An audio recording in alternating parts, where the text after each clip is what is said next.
कश्यप जी, अदिति जी, वो भगवान के वात्सल्य में भरे थे। प्रभु जब प्रकट हुए तो उनसे कहा, मुझे आप जैसा पुत्र चाहिए। प्रभु ने कहा कि मेरे जैसा तो मैं ही हूं, अद्वितीय हूं, दूसरा कोई है नहीं, मैं ही अवतरित होऊंगा। भजन में देखो कितनी सामर्थ है। जगत पिता को पुत्र रूप में प्राप्त कर रहे हैं।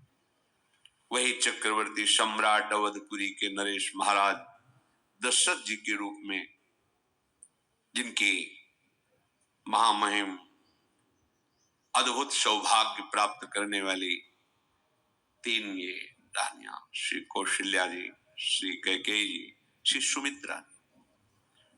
भगवान वशिष्ठ जी इनके गुरुदेव हैं। प्रायः बड़े बड़े महान राज्य पालक रहे, उनके ऊपर, राजा के ऊपर महाराजा विराजमान रहे। ऊपर से स्वर्गलोक आदि लोकों से भी ये शिक्षा मिली है। देवराजेंद्र तो भगवान बृहस्पति, दैत्यराज बलि तो भगवान शुक्राचार्य, जनक जी तो सदानंद जी महाराज, दशरथ जी तो वशिष्ठ जी महाराज। ऐसा था, क्योंकि जहां हमारा विवेक काम नहीं करता वहां ये ब्रह्मबोध संपन्न महापुरुष तत्काल हमको संभालते हैं।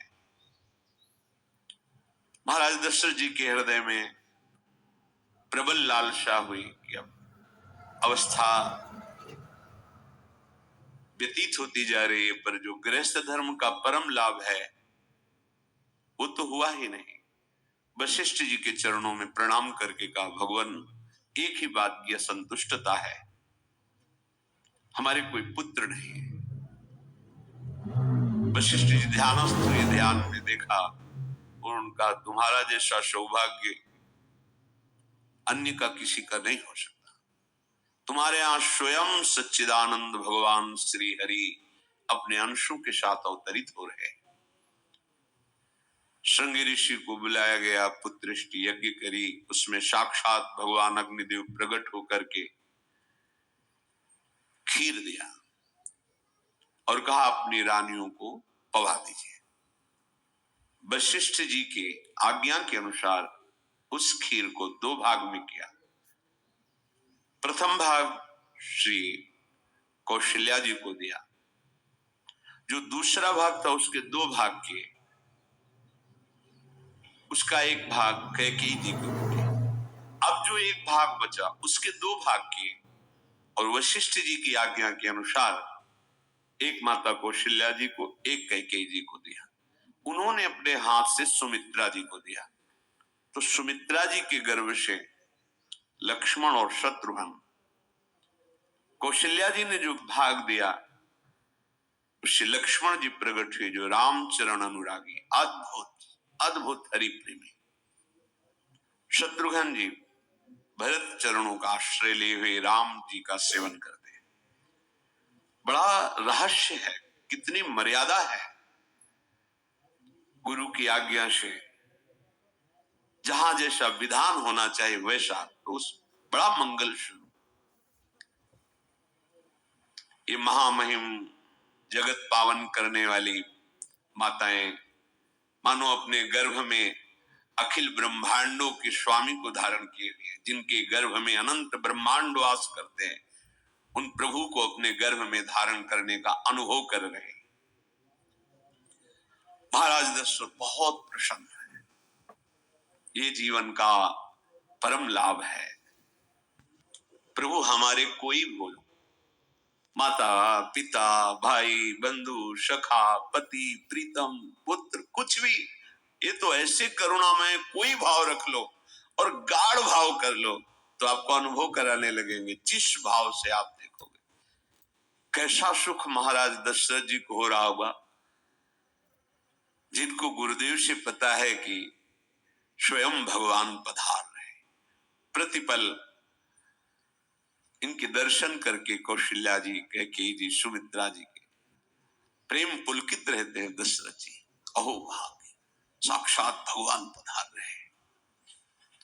समय व्यतीत हुआ, जोग लगन गृह बार तिथि सकल भये अनुकूल चर अरु अचर हर्ष जुत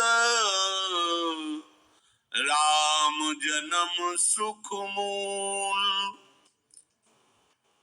ठीक योग लगन ग्रह वार तिथि सब अनुकूल हो गई। कब? जिसके हृदय में प्रभु का प्रकाश हो जाता है, जो प्रभु के भजन में रहता है, तो योग लगन ग्रह वार तिथि नक्षत्र सब अनुकूल हो जाते हैं। जो पे कृष्ण चरण मन अर्पित तो करी है का नवग्रह।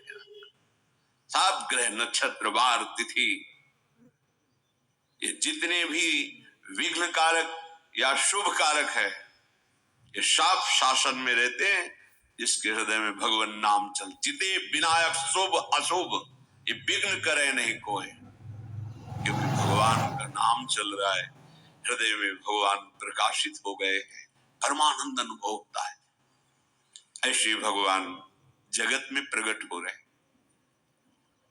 ये तो कभी कभी अवतार होता है, पर ये अवतार होता ही रहता है। भगत के हृदय रूपी महल में अवतार होता रहता है।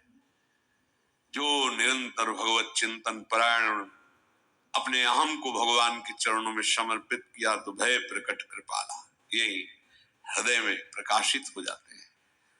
हृदय में ही दिव्य वृंदावन प्रिया प्रीतम दिव्य लीला।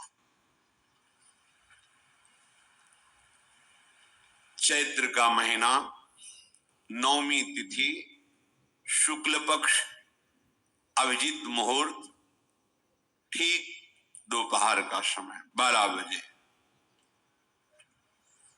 सब लोगों को परमानंद प्रदान करने वाले प्रभु पधारे। शीतल मंद सुगंधित वायु बह रही है, देवताओं की दुंदुभियां बज रही, पुष्पों की वर्षा हो रही, बड़े बड़े ऋषि मुनि नृत्य कर उठे। जैसे साधना को फल मिलता है हृदय आनंद में, आज समस्त साधनाओं के फल स्वयं मंगल मूर्ति प्रभु पधार रहे। सब महात्माओं का, संतों का हृदय अलौकिक आनंद से भरा हुआ है। पृथ्वी जितनी दिव्यता है सब प्रकाशित कर दी। रस भरे फल, औषधियां, दिव्य मणियां, रत्न जो छुपाए हुए अपने गर्भ में थी, प्रभु आ रहे, सब प्रकाशित कर दी। जलधाराएं जो सूखी हुई थी वो भी